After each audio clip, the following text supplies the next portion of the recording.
नमस्कार। हिमाचल बुलेटिन में आपका स्वागत है। कोरोना के खिलाफ जीतेंगे हम यह लड़ाई, टीका लगवाने में ही है सबकी भलाई। 18 वर्ष से अधिक आयु के व्यक्ति टीकाकरण के लिए आज ही पंजीकरण करवाएं। पंजीकरण के लिए www.cowin.gov.in अथवा selfregistration.cowin.gov.in पर लॉगिन कर अपना मोबाइल नंबर दर्ज करें, मोबाइल पर प्राप्त OTP नंबर दर्ज करें और सत्यापित करें। फॉर्म के अनुसार विवरण भरें और स्वयं को पंजीकृत करें। टीकाकरण के उपरांत भी 3 बहुमूल्य नियम अवश्य अपनाएं।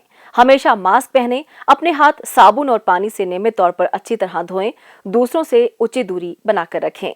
अब पेश है आज के समाचार। राज्य में कोविड-19 की स्थिति की समीक्षा के लिए मुख्यमंत्री श्री जयराम ठाकुर की अध्यक्षता में आज शिमला में एक उच्च स्तरीय बैठक आयोजित की गई। इस अवसर पर मुख्यमंत्री ने कहा कि प्रदेश में कोविड-19 के मामलों में तीव्रता से हो रही वृद्धि चिंता का विषय है। प्रदेश सरकार इस महामारी के प्रसार को रोकने के लिए हर संभव प्रयास कर रही है और सरकार ने कई कठोर निर्णय भी लिए हैं। श्री जयराम ठाकुर ने कहा कि प्रदेश में ज्यादा कोविड प्रभावित जिलों जैसे कांगड़ा, मंडी, शिमला, सोलन, ऊना और सिरमौर के अस्पतालों में बिस्तरों की क्षमता बढ़ाने के लिए कदम उठाए जा रहे हैं। प्रदेश में कोविड के सैंपल लेने के कार्य में तेजी लाई जाएगी और रिपोर्ट भी कम समय में उपलब्ध करवाने के प्रयास किए जाएंगे। उन्होंने कहा कि बाहरी राज्यों से प्रदेश में आने वाले लोगों पर निगरानी रखने के लिए एक प्रभावी तंत्र विकसित किया जाएगा। देश के अन्य राज्यों से प्रदेश में आने वाले लोगों को 14 दिन तक होम आइसोलेशन में रहना अनिवार्य होगा और इन्हें अपने आने की सूचना स्थानीय प्रशासन और पंचायती राज संस्थाओं व शहरी स्थानीय निकायों के प्रतिनिधियों से साझा करनी होगी। उन्होंने कहा कि प्रदेश में कोविड-19 के मामलों पर निगरानी के लिए 4 कमेटियों का गठन किया गया है। इसके उपरांत पत्रकारों से बातचीत करते हुए मुख्यमंत्री ने कहा, बेड की कमी नहीं है, जहां ऑक्सीजन की कमी नहीं है, ऑक्सीजन की कमी के कारण किसी को परेशान नहीं होना पड़ रहा है, जहां सप्लाई चेन हमारी बिल्कुल इंटैक्ट है, मेंटेन्ड है, कहीं किसी तरह की कोई दिक्कत नहीं आए, चाहे पीपी किट है, मास्क है, सैनिटाइज़र है, चाहे वो वेंटिलेटर्स की उपलब्धता है, उन सारी चीज़ों को लेकर के। लेकिन अब जिस प्रकार की चुनौती हमारे सामने अब पेश है, हमको अपनी कैपेसिटी और बढ़ानी पड़ रही है और वो हर संदर्भ में। कांगड़ा हमारा बहुत प्रभावित है, प्रदेश का सबसे बड़ा जिला है और प्रभावित ज़्यादा है। ऐसी सूरत में अभी आज हमने तुरंत एक जो निर्णय लिया है, निर्णय के सिलसिले में पिछले कल भी थोड़ी बहुत इस बारे में जानकारी आप लोगों को हासिल हो ही गई थी। प्राइवेट सेक्टर में जो हॉस्पिटल्स हैं उसको भी हम कोविड के लिए अब लेने के लिए आगे बढ़े हैं और प्राइवेट सेक्टर में जो 50% जो टोटल कैपेसिटी किसी हॉस्पिटल की है उसके 50% जो है हम कोविड के लिए हमने लेने का निर्णय किया। और उसके अतिरिक्त हमने जो आयुर्वेदा कॉलेज हमारा पपरोला, वहाँ पर हमने जो है वो कैपेसिटी बढ़ाने के लिए जो है 2 फ्लोर उसके लिए हैं। 200 की हमारी बेड कैपेसिटी पपरोला कॉलेज जो आयुर्वेदा कॉलेज है उसमें भी हमारी बढ़ेगी और जिससे बहुत बड़ी एक राहत वहाँ पर होगी।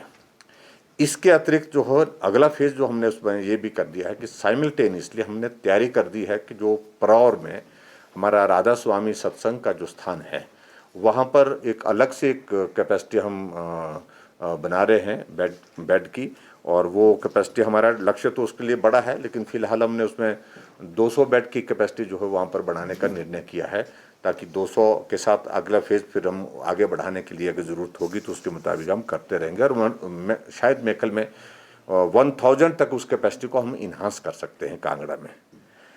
और उसी तरह से शिमला में भी हमने बेड कैपेसिटी को बढ़ाने के लिए कुछ निर्णय लिए हैं। उसमें प्रमुख रूप से जो अवेलेबल हमारे पास है एक आयुर्वेदा हॉस्पिटल है 50 बेड, वहाँ पर उसकी कैपेसिटी को हम ले रहे हैं, उसको शुरू कर रहे हैं। उसके साथ जो आईजीएमसी में ओपीडी का जो हमारा न्यू ब्लॉक है, न्यू ब्लॉक ओपीडी जो आईजीएमसी में जिसमें 9 फ्लोर है, उसमें हम हर फ्लोर में लगभग जो 50 बेड लग सकते हैं उसमें, तो वो एक कैपेसिटी, एक अच्छी कैपेसिटी जिसको लेकर के हमने कहा है कि उसकी तैयारी करनी शुरू कर दीजिए ताकि आईजीएमसी में कम से कम एक ही जगह, एक ही स्थान पर हॉस्पिटल के प्रीमाइसेस में ही हम कोविड के पेशेंट को बेहतर सुविधा दे सके।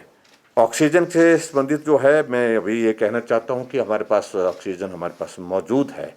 हमने खाली सिलेंडर के लिए आग्रह किया है, हमने 5000 डी टाइप सिलेंडर जो है वो केंद्र से आग्रह किया कि वो हमको उपलब्ध कराए जाए और बी टाइप जो है वो 3000 सिलेंडर हमको और उपलब्ध करा जाए ताकि हम ऑक्सीजन की सप्लाई करने में कठिनाई न हो।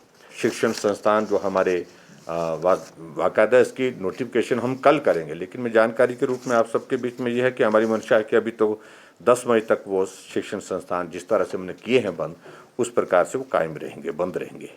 और उसके अतिरिक्त जो है सोशल गैदरिंग्स में जो शादियों की धाम पर अब बिल्कुल पूर्ण रूप से प्रतिबंध है। ये नहीं होगा और ये संभव नहीं है अब हालात को देख करके। और लोगों से मेरा निवेदन भी है खासतौर से कि वो अपने आप ही संयम करें और शादी का नंबर 50 से फर्दर हमने डाउन कर दिया, 20 नंबर जो है 20 लोगों के साथ वो शादी का आयोजन होगा, ये भी हमने सुनिश्चित किया। मंदिरों पर जो अभी तक जो हमारी रिस्ट्रिक्शन जो जिस तरह से लगी हैं, जो नियम बनाए हैं उसके लिए, वो भी अभी तक 10 तारीख तक उसको आगे हमने एक्सटेंड कर दिया है। 10 मई तक 5 डे वीक ये भी उसी प्रकार से रहेगा। 10 मई तक जो है हमारे बसेस में जो 50% ऑक्यूपेंसी ये भी उसी प्रकार से कायम रहेगी। और टेस्टिंग को हम अब बढ़ाने की दिशा में आगे बढ़ रहे हैं। टेस्टिंग को फर्दर इंक्रीज़ करने के लिए, नंबर इंक्रीज़ करने के लिए कुछ जगह हमारी टेक्निकल कुछ चीज़ों को लेकर के कठिनाई आई थी, कुछ जगह जो हमारे डाटा ऑपरेटर जो है वो कोविड पॉजिटिव हो गए थे, उसके कारण थोड़ा प्रभाव पड़ा था, लेकिन अब हमने उस गैप को भी पूरा कर दिया है। और उसके अतिरिक्त टेस्टिंग में और ज़्यादा बढ़ाने का जो हमारा टारगेट ये रहेगा। मुख्यमंत्री श्री जयराम ठाकुर ने आज शिमला में कहा कि प्रदेश सरकार कोविड-19 के लिए टीकाकरण के अगले चरण को सफल बनाने के लिए हर संभव कदम उठा रही है। उन्होंने कहा कि टीकाकरण कार्यक्रम की विस्तार पूर्वक योजना तैयार कर तय समय में इसकी घोषणा की जाएगी। 1 साल पहले हम बात कहते थे क्योंकि वैक्सीन उपलब्ध नहीं, आदरणीय प्रधानमंत्री जी ने पूरे देश के जो साइंटिस्ट हैं उनको प्रेरित किया, प्रोत्साहित किया, आगे बढ़ने का हौसला दिया, हिम्मत दी, सहयोग दिया और परिणाम स्वरूप भारत के अंदर भारत के ही साइंटिस्ट द्वारा वैक्सीन का निर्माण किया गया। और उस निर्माण के साथ साथ आज पूरे विश्व का सबसे बड़ा वैक्सीन का अभियान भारत में चल रहा है। और उसके लिए मैं आदरणीय प्रधानमंत्री जी को जहां बधाई भी देता हूं और वहां पूरे देश को एक बहुत बड़ा एक भरोसा, एक विश्वास भारत के नेतृत्व पर और भारत के नेतृत्व के साथ साथ में भारत के डॉक्टर्स और साइंटिस्ट के ऊपर पैदा हुआ है। टीकाकरण का यह अभियान सफलतापूर्वक जहां पूरे देश भर में आगे बढ़ रहा है, वहां हिमाचल प्रदेश में भी यह अभियान आगे बढ़ रहा है। टीकाकरण के 3 चरण का अब तक का संपन्न हुआ यह अभियान, उसमें स्वास्थ्य कर्मियों के लिए, फ्रंटलाइन वर्कर्स के लिए तथा तीसरा 45 वर्ष से ऊपर वालों के लिए, इसको हम सफलतापूर्वक पूरा करने की स्थिति में पहुंच रहे हैं। और मुझे इस बात की भी प्रसन्नता है कि हमारे हिमाचल प्रदेश में हमारे राज्य को 19,19,710 लाख वैक्सीन की डोज जो है वो 3 चरण में प्राप्त हुई और उसमें से 16,65,781 लाख लोगों को वैक्सीन अभी तक हम लगा चुके हैं। और हमारे पास अभी 2,55,610 वैक्सीन की डोज जो है वो आगे टीकाकरण के लिए शेष बची है। कहीं भी हिमाचल प्रदेश को वैक्सीन की कमी इस दौरान जो है अनुभव नहीं हुई। फेज्ड मैनर में जो हमने प्लान किया था वैक्सीन का ये अभियान, वो सफलतापूर्वक पूरा हुआ है। स्वास्थ्य कर्मियों और 45 वर्ष से ऊपर की आयु के टीकाकरण कराने वालों की मैं बहुत सराहना करता हूं। उन्होंने बहुत बड़ा सहयोग दिया उसमें और पूरी प्रक्रिया को अच्छी तरह से नियोजित तथा निष्पादित करने के लिए मैं हिमाचल प्रदेश की जनता का भी हृदय से आभार व्यक्त करता हूं। और जो हमने जो इस तरह से वैक्सीन का अभियान का ये जो चेन प्लान की थी, वो उसको कहीं भी हमने ब्रेक डाउन नहीं होने दिया। अब चौथे चरण की जनसंख्या के बड़े समूह का टीकाकरण किया जाना हमारी केंद्र सरकार ने निर्धारित किया है। वैक्सीन के चयन और टीकाकरण की योजना में स्वतंत्रता देने के लिए पिछले 3 महीने में कई मुख्यमंत्रियों की मांग के कारण केंद्र ने खरीद और कार्यान्वयन योजना के लिए इस चरण में छूट दी है। और अब मैं ये जरूर कहना चाहूँगा कि वैक्सीन की खरीद और बड़ी आबादी के सफल टीकाकरण की योजना बनाना राज्य का ये कर्तव्य है और ये गतिविधियाँ चरणबद्ध तरीके से आने वाले समय में पूरी की जाएंगी।